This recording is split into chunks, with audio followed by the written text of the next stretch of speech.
you've had a good day so far. I know that you're about to leave to go home from clinical today, so I just wanted to sit down and go over and debrief from the day and go over your evaluation with you. Okay, great. Okay, I'll perfect. pull it up on my First, I just wanted to let you know that I know everyone comes in, has their own personal issues when they come into clinical. Some days life continues even in school, so no need to explain where your head was at today. But I do want you to know that next time you should probably arrive a little bit earlier and not be texting on your phone during the procedure, because a lot of things can happen and you need to be taking care of the patient. So if you were just to start the day again, what time do you think that you would get here to set up?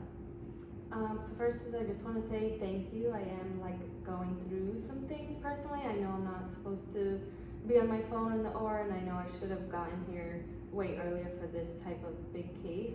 So if I could do this day again, I'd probably arrive around 5:45, 6 o'clock, so that I can check my machine, do my airway setup, make sure I have all my emergency equipment, make sure I get all my medications ready, all my drips, all my emergency medications, make sure we have all our monitors, and then I would go see the patient, do a pre-op assessment, put the IV, and have the case ready to present to you by about 7:15 a.m.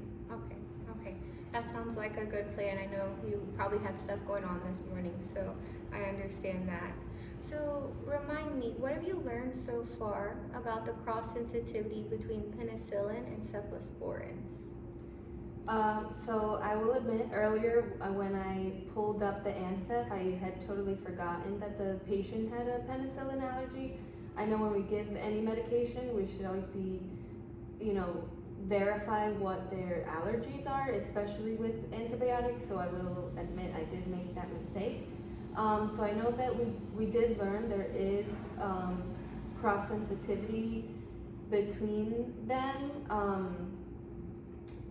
but I know the evidence shows that the likelihood is actually very rare, but what I've seen in clinical is everyone kind of just stays on the safe side if there's a penicillin allergy, and they'll use an alternative such as Vanco or clindamycin. Yeah.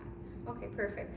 I'm glad that you know that. Yeah, especially at this facility, any cross-sensitivity that shows up in the literature, they just want to go ahead and just give it another antibiotic.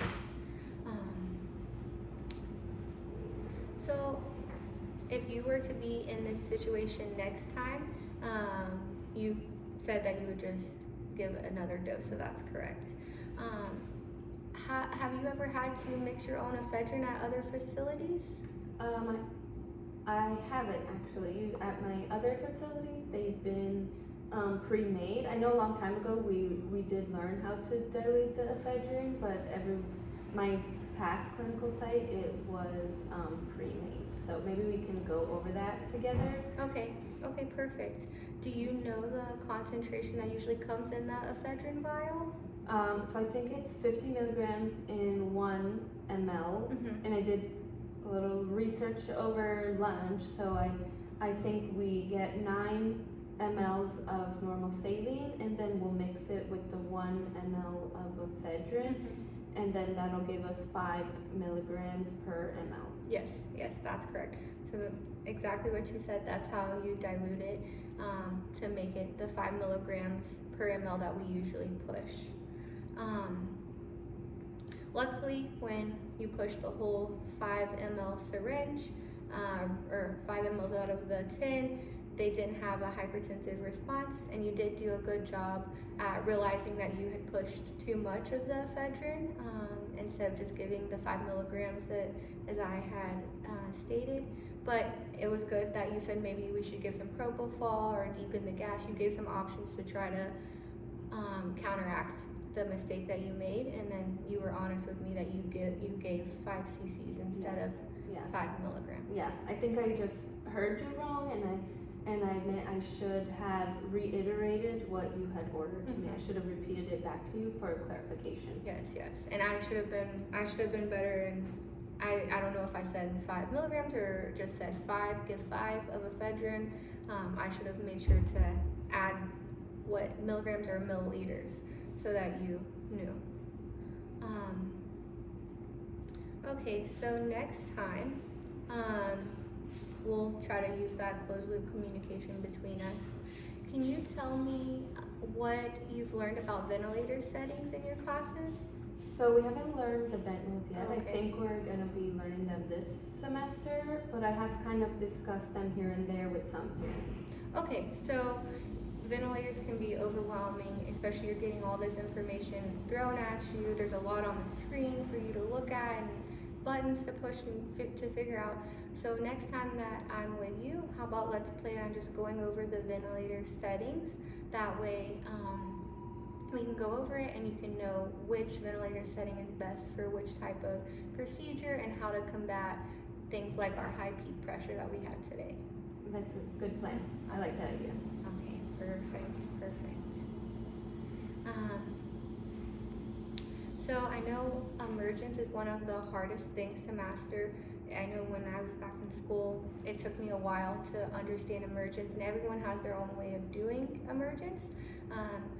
I can just teach you how I do emergence, and like I showed you today, my steps of how to get the patient back breathing, make sure they have adequate twitches. But usually before I start titrating down my gases or my anesthetic, I do go ahead, suction the patient, and I place an OPA. Do you know why I would place an OPA?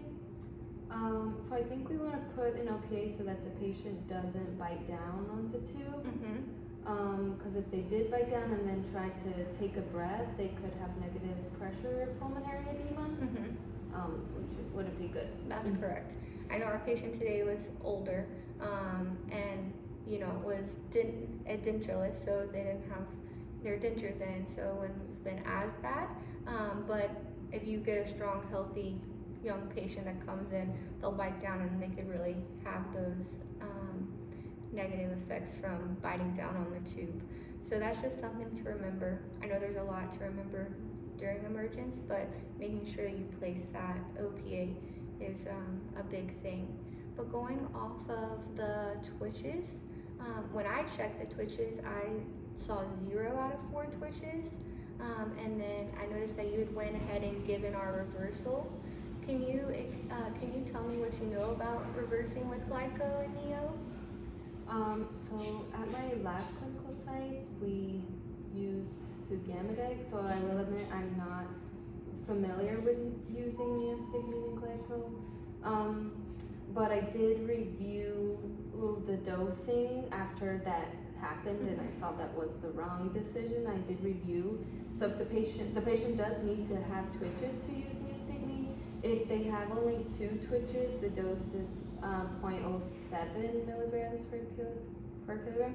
And then if they have 3 out of 4 or 4 out of 4 twitches, the dose can be 0.04. And then 5 milligrams is the max dose. And then for the glyco, you're gonna do 0.2 milligrams of glyco per 1 milligram of neostigmine. Like they mirror each other. Yeah, the doses are different, but the cc's are the same that you would give. So the max would be 5 cc's of neostigmine and 5 cc's of glycopyrrolate. But yeah, exactly like you said, our patient did need to have twitches.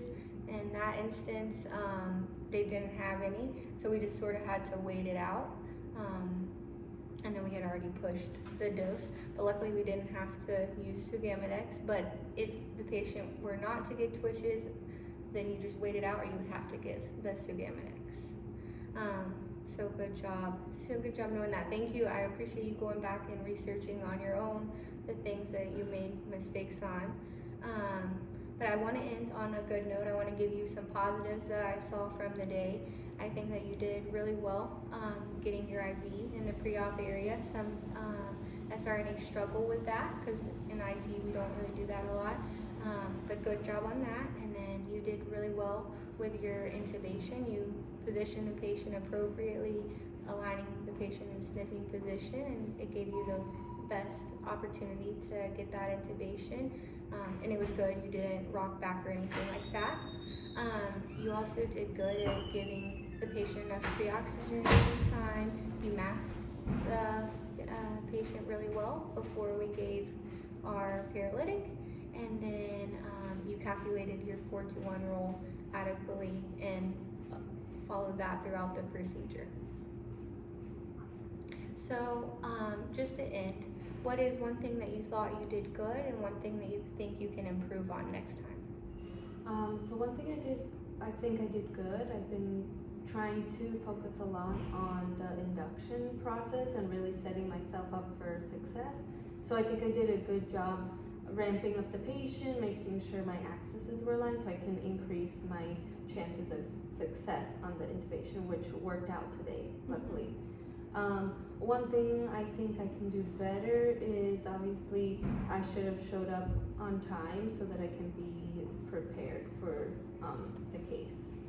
Okay, perfect. So since we went through all of this, I just want to say good job, and I look forward to working with you next time and going over those ventilator modes. Thank you.